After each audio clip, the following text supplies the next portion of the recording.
यत् पुनर् मम इदम उत्पन्न ज्ञान प्रमाणम अप्रमाणम वा इति संदेह दर्शनात् प्रामाण्य से न स्वतः उदाहरण इत्युक्तम। जो किसी ने शंका करते हुए कहा था कि लोगों को ऐसा भी होता है कि मेरे अंदर उत्पन्न जो ज्ञान है वो प्रामाणिक है या अप्रामाणिक है, ऐसा संशय होता हुआ देखने को मिला। यदि प्रामाण्यता स्वतः होता तो संशय नहीं होना चाहिए। इससे सिद्ध होता है प्रामाण्यता जो है स्वतः निश्चय नहीं होता। तदेपि असत, ऐसा जो कथन करते हैं उनका मत ठीक नहीं। तो सर्वेशा विज्ञान संदेहग्रस्तत्व दर्शनात्, सभी ज्ञान जो है संदेहग्रस्त नहीं होता है। जो भी ज्ञान पैदा हो हर आदमी को हर एक ज्ञान संदेह होने लग जाए ऐसा तो होता नहीं। फिर यदि आदमी को ज्ञान हो गया कि मुझे लोग शंका लगी है, दूसरे में संशय करने लग जाए, लगी कि नहीं लगी क्या पता, फिर करेगा ही नहीं तो मुश्किल हो जाएगा।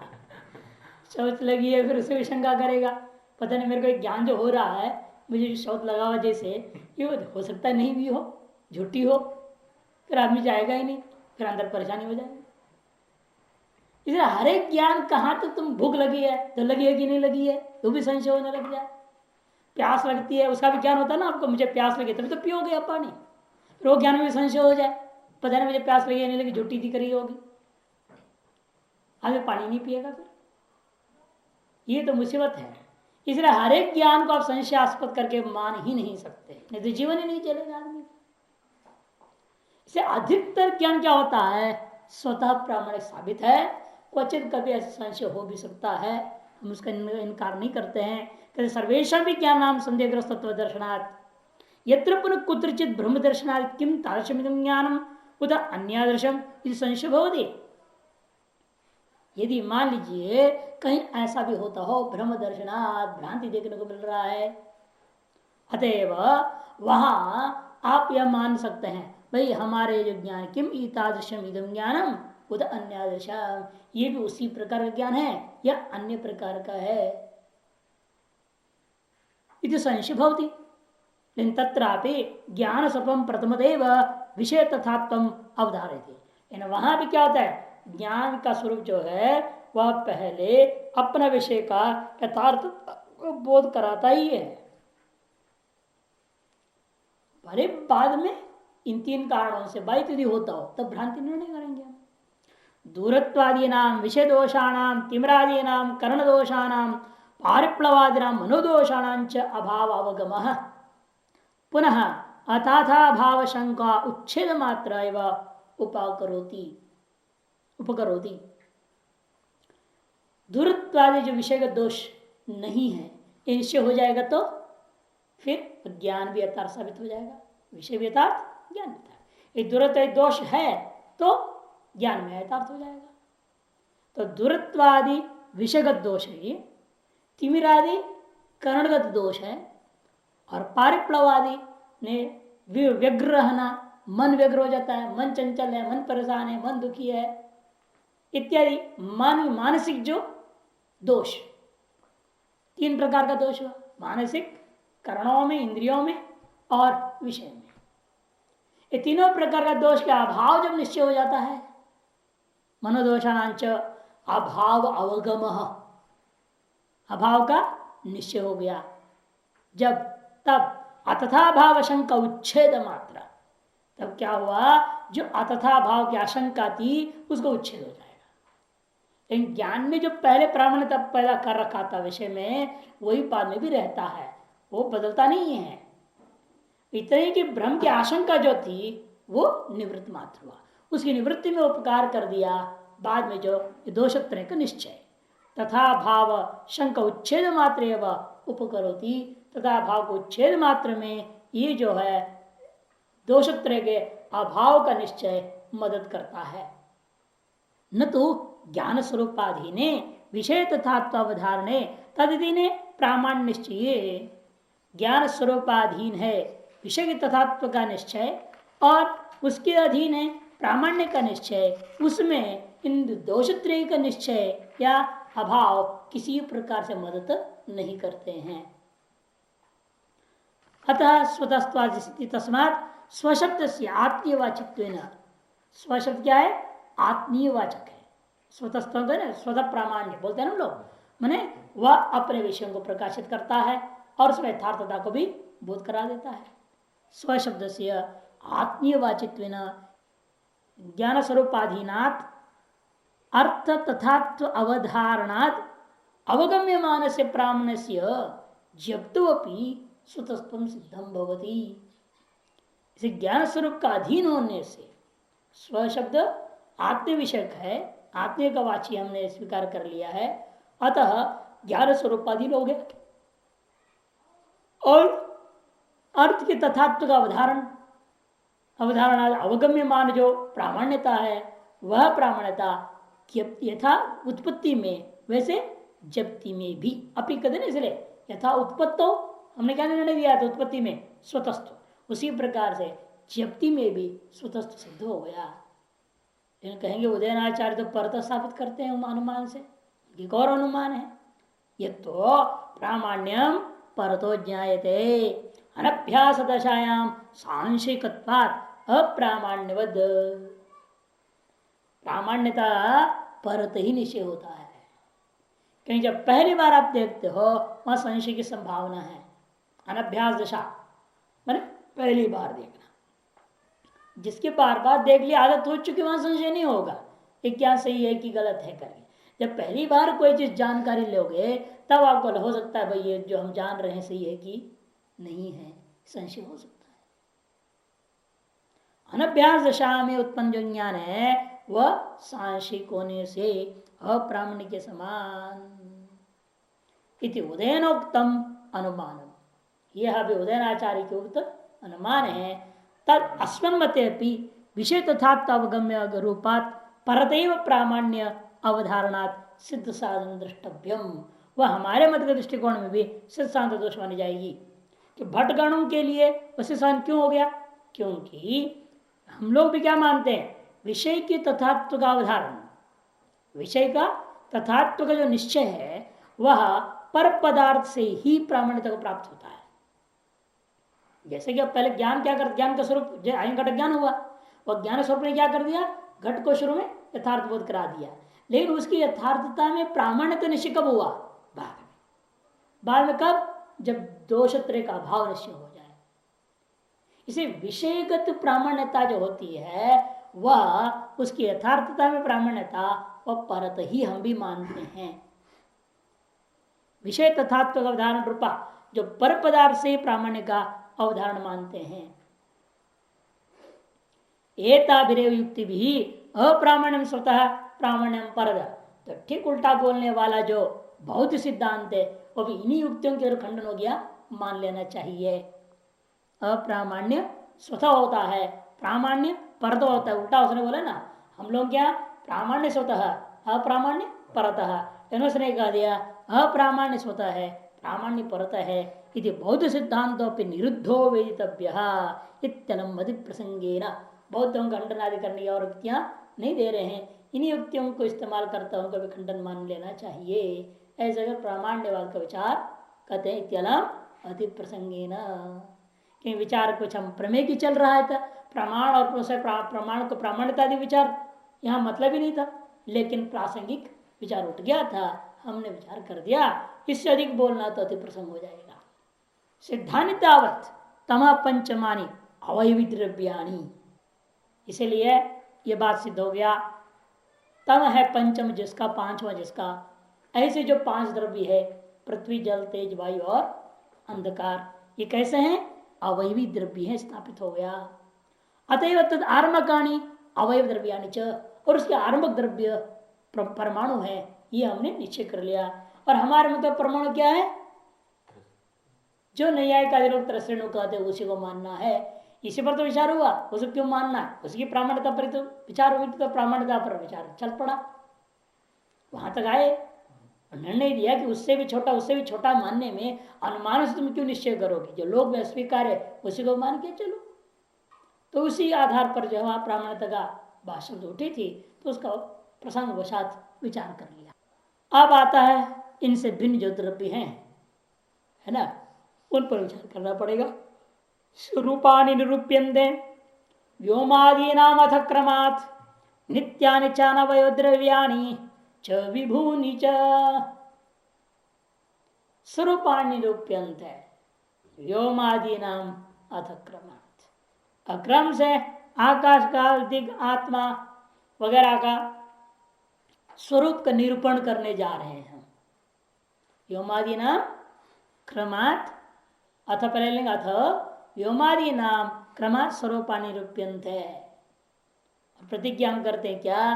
वे नित्य हैं, अनवय द्रव्य हैं और विभू हैं। आकाश, काल और दिक् तीनों को लेना है पहले। ये तीनों कैसे हैं? नित्य और अनवय द्रव्य है, अवयवी नहीं है, उनका अवयव नहीं होते, और भी विभू द्रव्य है। नित्य कहते वेदांति खड़ा हो जा रहे, कैसे बोलते तुमने? तो आकाश तो उत्पन्न होता है, तस्मात् तस्मात् आकाश आत्मन आकाश संभूतः, तैत्तिरीयोपनिषद है। आत्मा से आकाश पैदा हुआ, अब आप कहते आकाश नित्य है। शांकर पुनः आत्मना आकाश संभूत इत्य श्रुति अनुरोधेन गगनादि नाम अनित्यत्व हो। शंकराचार्य अनुयायी लोग, अर्थात वेदांति लोग आत्मा का कार्यभूत आकाश मानते हैं। आत्मना आकाश संभूत आकाशात् वायु इत्य श्रुति प्रमाण के आधार पर गगनादि नाम अनित्यत्व हो तदयुक्तम, क्योंकि अनुमान करते हैं विवादास्पदानि द्रव्याणि नित्यानि निरवय द्रव्यत्वाद आत्मवत्, ये अनुमान कर दिया। विवादास्पद जो द्रव्य हैं वो नित्य हैं, निरवय द्रव्य होने से आत्मा के समान कर दिया। इत्यादि अनुमान का विरोध होने से श्रुति को यथाश्रुत अर्थ में प्रामाण्य अनुपत्य है। जैसा सुन रहे हो आप, उसका अर्थ कुछ और होगा, वह जैसा सुनाई दे रहा है वैसा अर्थ आपने नहीं लेना चाहिए। ऐसे कहकर इतना ही कहकर चुप हो गए। ज्यादा शास्त्रार्थ नहीं करते, क्यों? पता है टिकने वाला है नहीं, इनकी बात टिकेगी नहीं, क्योंकि अनुमान गड़बड़ है। विवादास्पद द्रव्य नित्य है, निरवय द्रव्य होने से आत्मा के समान कर दिया। एतानि मनोव्यतिरिक्तानि प्रत्यक्षाणि, लेकिन ये जो द्रव्य है आकाश काल दिग आत्मा मन वगैरह, उनमें से मन को छोड़ करके बाकी सबका प्रत्यक्ष होता है। मनोव्यतिरिक्तानि, एतानि माने आकाश काल दिग आत्मा, ये कैसे हैं? प्रत्यक्षाणि, प्रत्यक्ष होते हैं। तो दर्शो इस विषय में हमारा कहना है व्योम काल दिशामादौ प्रत्यक्षत्वं समर्थ्यते अनिष्टं भट्टपादोक्ति माधुर्यानभिलाषिणाम्। व्योम काल दिशा आदौ, सबसे पहले हम क्या सिद्ध करने जा रहे हैं, किस चीज को समर्थन करने जा रहे हैं, वो बता रहे हैं कि आकाश काल और दिशा, इनमें हम प्रत्यक्षत्व समर्थते हैं। सबसे पहले इनकी प्रत्यक्षता का समर्थन करते हैं। जो लोग कहते हैं प्रत्यक्ष नहीं होते हैं, उनके विरुद्ध में हम सबसे पहले इनकी प्रत्यक्षता सिद्ध करते हैं। अनिष्टम भट्टपादोक्ति माधुर्य अनभिलाषिणाम, जो कि भट्टपादोक्तिगत माधुर्य के रसास्वादन से वंचित व्यक्तियों के लिए यह बात अनिष्ट है कि बहुत लोग मानते आकाश का दर्शन प्रत्यक्ष नहीं होता। उनके लिए बात सुन करके बड़ा खट्टा सा लगेगा ना, अच्छा नहीं लगेगा। ये कैसे कह दिया कुमार भट्ट जैसा व्यक्ति ने कि आकाश में प्रत्यक्ष होता है। ये कुमार भट्ट जो है समस्त दर्शन शास्त्रों में एक बहुत बड़ा स्तंभ है। उनके कहे बातों के आधार पर तो पूरे आस्तिक दर्शन नाचते हैं। वो कह दिए आकाश प्रत्यक्ष होता है तो बड़ा आश्चर्य होगा। इसे कहते जो कुमार भट्टोक्ति रूप अमृत की रसास्वादन करना इष्ट नहीं जिनको, उन लोगों के लिए अनिष्टकारी लगता है। कैसे बताएं तो दिक् काल आकाशाः प्रत्यक्षाः, दिक् काल और आकाश इनके प्रत्यक्ष होते हैं। अमनस्पति भूतवात् आत्मवत्, वो अमन होता हुआ विभू होने के कारण से आत्मा के समान, क्योंकि आत्मा का प्रत्यक्ष का सभी आस्तिक दर्शन मानते, सभी लोग मानते आत्मा का प्रत्यक्ष। कोई नहीं कहेगा आत्मा का प्रत्यक्ष नहीं होता, फिर मोक्ष ही नहीं होगा। इसे दृष्टांत उठाया ना, आत्मा का प्रत्यक्ष और आत्म विभू भी है, मन से भिन्न भी है। मनोभिन्नत्व सदी विभुत्व हेतु आपका है, मन से भिन्नत्व आत्मा में है और विभुत्व भी है, हेतु आ गया। और प्रत्यक्ष सब मानते ही है, साध्य भी है, ये व्याप्तिकरण हो गया। यत्र यत्र मनोभिन्नत्व सति विभुत्वाम तत्र प्रत्यक्षत्वाम यथा आत्मा, ये व्याप्तिकरण। अतएव आकाश काल और दिक में भी देख लो, अब हेतु है या नहीं, विभुत्व है और मनोभिन्नत्व भी है, अतएव उनका प्रत्यक्ष। अपिच दिक्काल आकाश यदि न प्रत्यक्ष तरी तेषां स्वरूपम में वही है। यदि आकाश का प्रत्यक्ष नहीं मानोगे, उनके स्वरूप और रह क्या गया, उनका स्वरूप ही खत्म, उनका स्वरूप ही खत्म हो जाएगा। उनका क्या स्वरूप है व्यवहार करने के लिए, यदि उनका प्रत्यक्ष नहीं मानोगे उनके स्वरूप क्या बचता है। आप कहोगे ना शब्द आश्रय तुम उसका स्वरूप है, अरे शब्द का आश्रय क्या है, किसने देखा ही नहीं है। यदि आप उसको देखे नहीं हो, शब्द को आश्रय मानने में क्या प्रमाण रह गया, अनुमान करोगे। शब्द से आश्रम किंचित भवती गुणत्वात् गंधवत, शब्द किंचित आश्रितम भवती, शब्द कैसा है, किसी न किसी में आश्रित है, गुण होने से गंध के समान। शब्द किंचित दाश्रितम भवती या कश्चित दाश्रम भवती तस्य गुणत्वात् गंधवत दृष्टांत हो गया। हम ठीक है, अनुमान तो ठीक है, बिल्कुल कोई संशय नहीं है। यो गुण है सर किंचित आश्रित, ये तो निश्चित है, जो गुण है वो किसी न किसी में आश्रित है ही, यथा गंध। और शब्द गुण होने के नाते वो भी कहीं ना कहीं आश्रित है, कहोगे आप, है ना। तब कहेंगे नहीं हो सकता, क्यों, हम मीमांसक के मत में शब्द गुण ही नहीं है, हम आगे सिद्ध करने वाले हैं शब्द द्रव्य, अतः वो बनती नहीं वो अनुमान का। अतः शब्दाश्रित के आधार पर आकाश का आप कथन भी नहीं कर सकेंगे, अतः प्रत्यक्ष ही मानना पड़ेगा।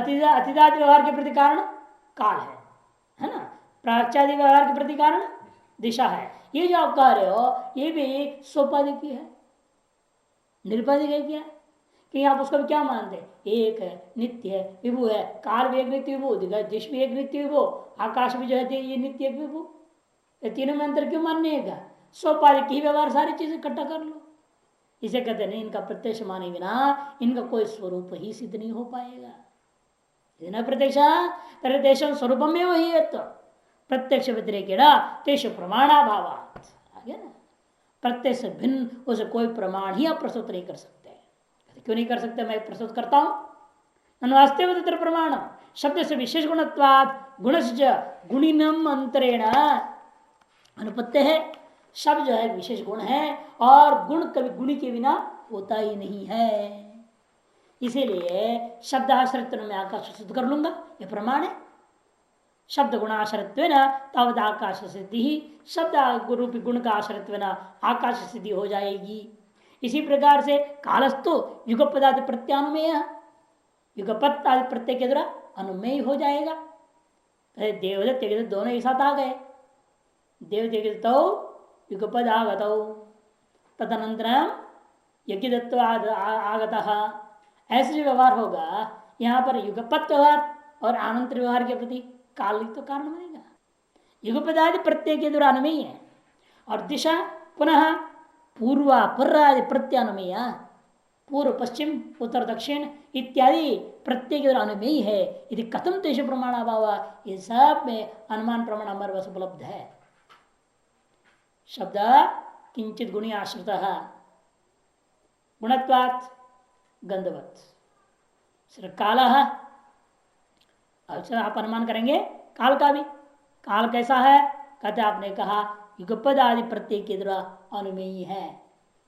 युगपद आगत देवदत्त यज्ञदत्त क्षीरेणागत पुत्र, इस प्रकार व्यवहार करेंगे आप। ये व्यवहार का प्रतिकारण कौन है, काल है। देवदत्त यज्ञदत्त युगपद आगत यो व्यवहार स किंचित द्रव्य निमित्तक प्रत्यत्वात् घट प्रत्यवत अनुमान है। इस प्रत्यय को क्या करना, पक्ष करना। और किंचित द्रव्य निमित्तक ये साध्य, और द्रव्य क्या होगा, काम। प्रत्यत्वात् घट प्रत्यवत, जैसे अयं घट प्रत्यय क्या है, किंचित द्रव्य निमित्तक है ना। घट रूपी द्रव्य ना हो अयं घट प्रत्यय कैसे होगा, व्यवहार होगा क्या, नहीं हो सकता। यथा अयं घट इत्यादि प्रत्यय जो है का व्यवहार जो हो रहा है वह प्रत्यक्ष हेतु है, अतएव किंचित द्रव्य निमित्तक भी है, घटादि द्रव्य निमित्तक है। तो सर ये भी प्रत्यय होने के नाते किंचित द्रव्य निमित्तक होगा, वो द्रव्य क्या होगा? युगपत शब्द बोध्य पृथ्वी जल तेज वायु आकाश कोई भी हो नहीं सकते, इसलिए काल ही मानना पड़ेगा। इसे पूर्व पराधि प्रत्यय किंचित द्रव्य निमित्तका प्रत्यत्वात् घट प्रत्यवत, ऐसे अनुमान बना लेना सब। इति इस प्रकार से तीन अनुमानों के द्वारा हम आकाश काल और दिक्क की सिद्धि कर लेंगे।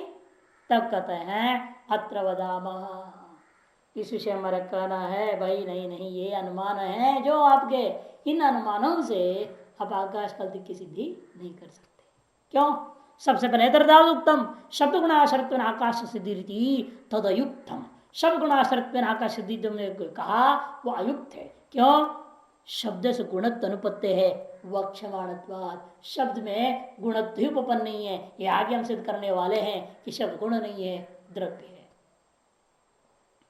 बहुत बड़ा गुणत्व और मान भी ले जाए गुणत्व, तथापि कथम दिक्कालादि व्यतिरिक्त आश्रय सिद्धि, फिर भी हम कहेंगे दिक्काला से भिन्न कोई आकाश सिद्धि क्यों मानो?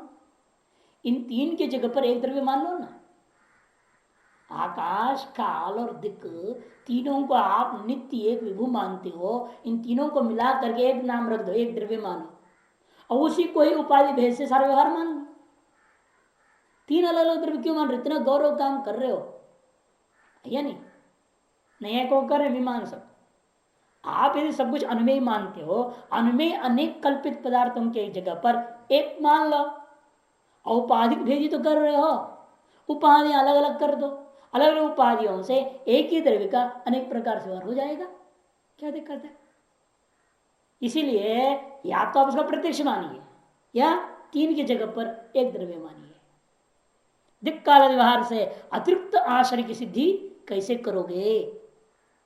अर्थात शब्द किंचित द्रव्याश्रतम कर दिया ना आपने, किंचित द्रव्याश्रतम गुणत्वात्, इस युगपत प्रत्यय किंचित द्रव्य निमित्तक, पूर्वापर प्रत्यय किंचित द्रव्य निमित्तक प्रत्यत्वात् घट प्रत्यवत आपने कहा। इनके साध्य में क्या है आपने? किंचित द्रव्याश्रता, किंचित द्रव्य निमित्तक, किंचित द्रव्य निमित्तक, यही तो कहा। और किंचित द्रव्य शब्द से एक साध्य में आकाश ले रहे हो, एक साध्य में काल को ले रहे हो, एक साध्य में दिशा को ले रहे हो, ऐसे क्यों? इन तीनों अनुमान से तो जो साध्य में कहा किंचित द्रव्य शब्द से एक ही द्रव्य ले लो, लाघव।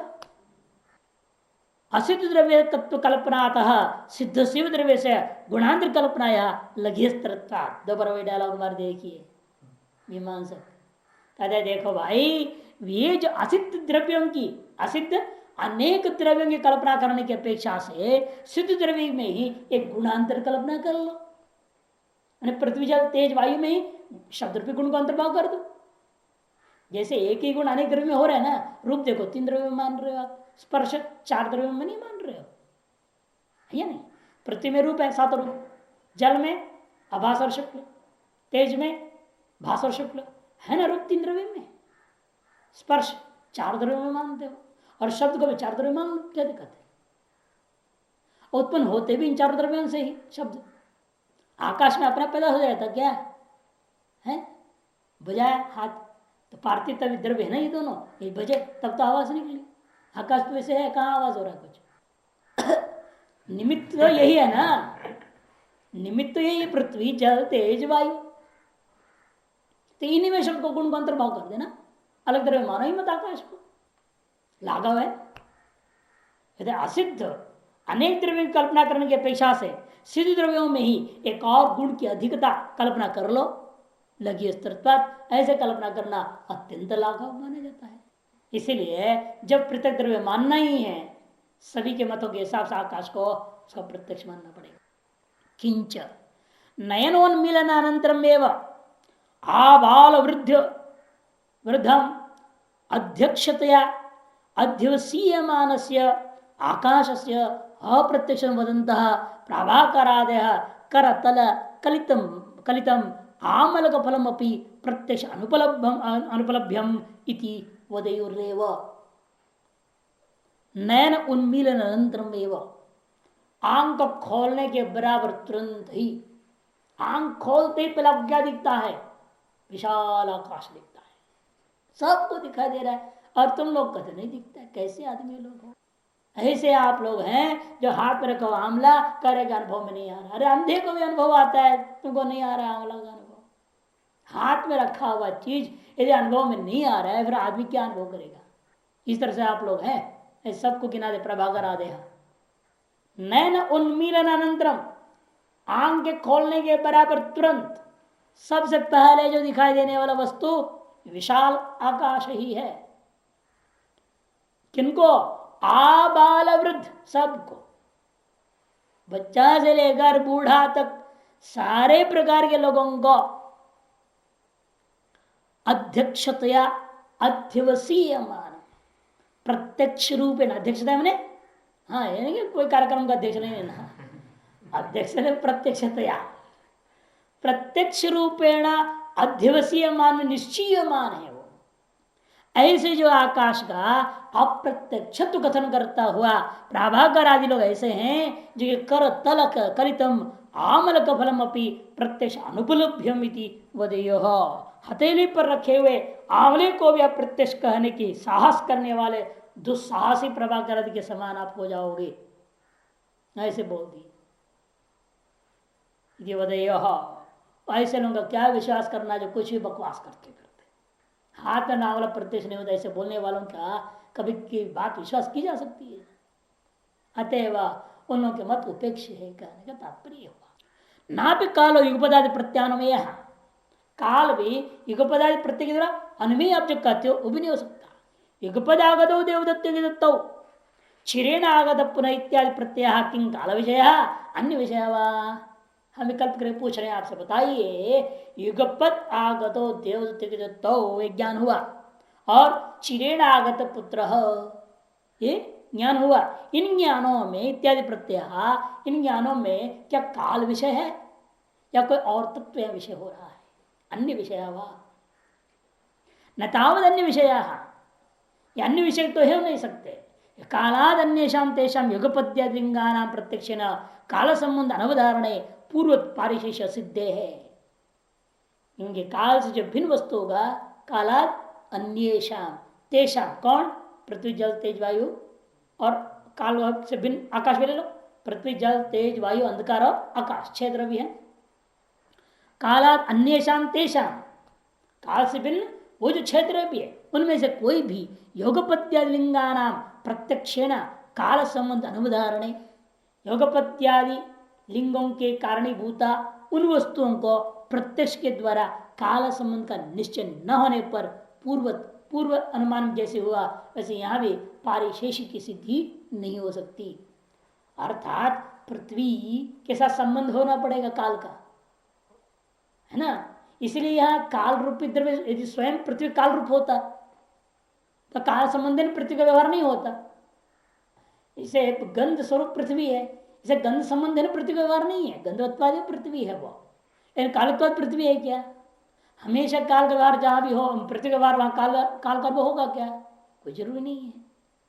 इसलिए कहते हैं तेषाम योगपत्यादि लिंगानाम, योगपत्यादि लिंगों का प्रत्यक्ष के द्वारा काल संबंध अनवधारण, काल के साथ संबंध का अनिश्चय सती, क्योंकि जो है अन्य विषय को मानने पर काल से भिन्न योगपत्यादि लिंगों का काल के साथ संबंध प्रत्यक्षता निश्चय न होने के कारण से योगोत्पत्ति का आश्रित काल को आप परिशेष सिद्ध करना चाहते हैं वह नहीं हो सकेगा।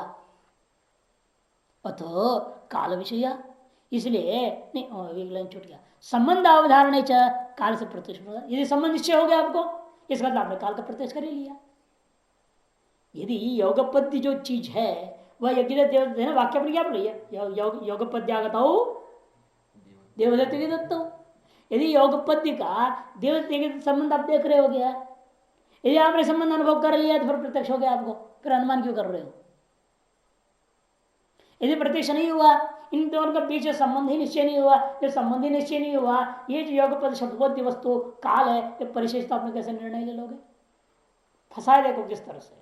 देवदत्त का विशेषण रूपेण, देवदत्त यज्ञदत्त का विशेषण रूपेण आप मानते हैं क्या काल को, योगपद्य को?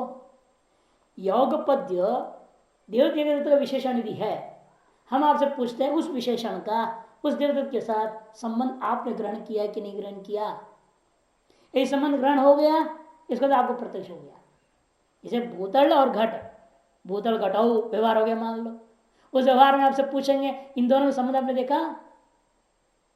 जैसे कोई कह दे भूतल घटाओ संयुक्त, जैसा आप अभी कह रहे हो क्या, देवदी की दत्तौ योगपद आगत बोल रहे हो कि नहीं बोल रहे हो। उस हम कह देते हैं भूतल घटाओ संयुक्त, तब इससे क्या होगा, आपको अनुभव करोगे इन दोनों के बीच में संयोग का।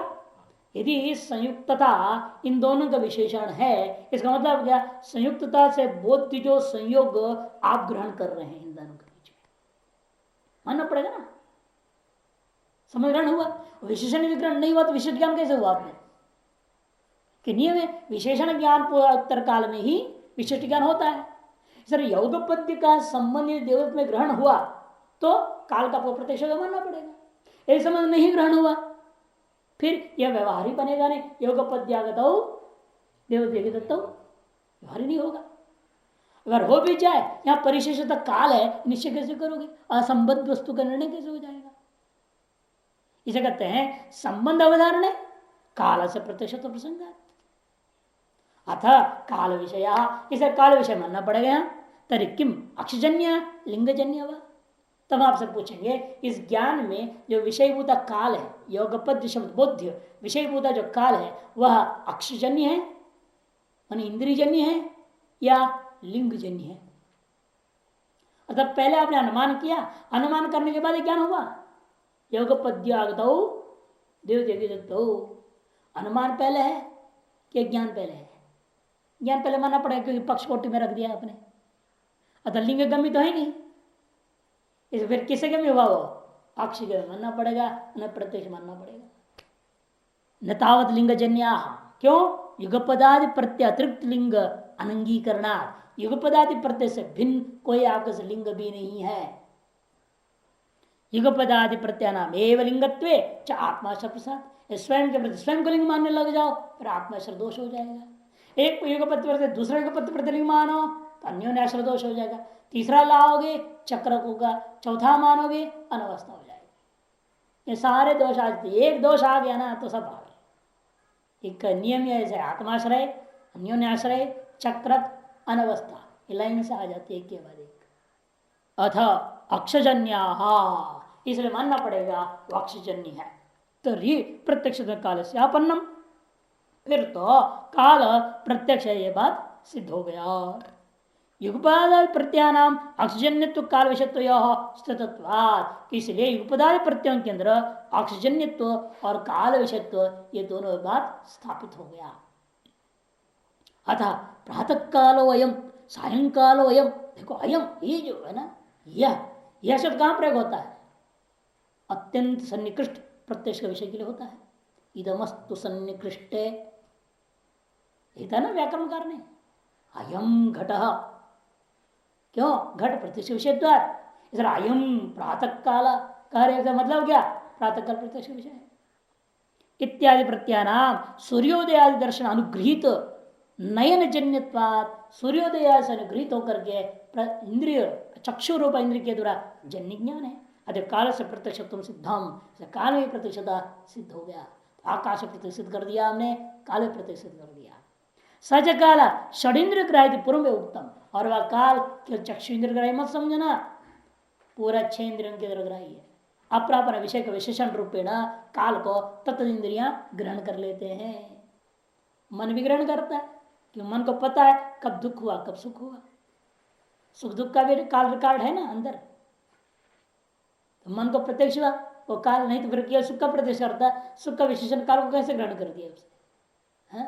कितने बजे लड्डू खाए थे आपको पता है ना, घड़ी देखे बिना भी प्रातःकाल में भोजन में मिला था, सायंकाल में भोजन में मिला था।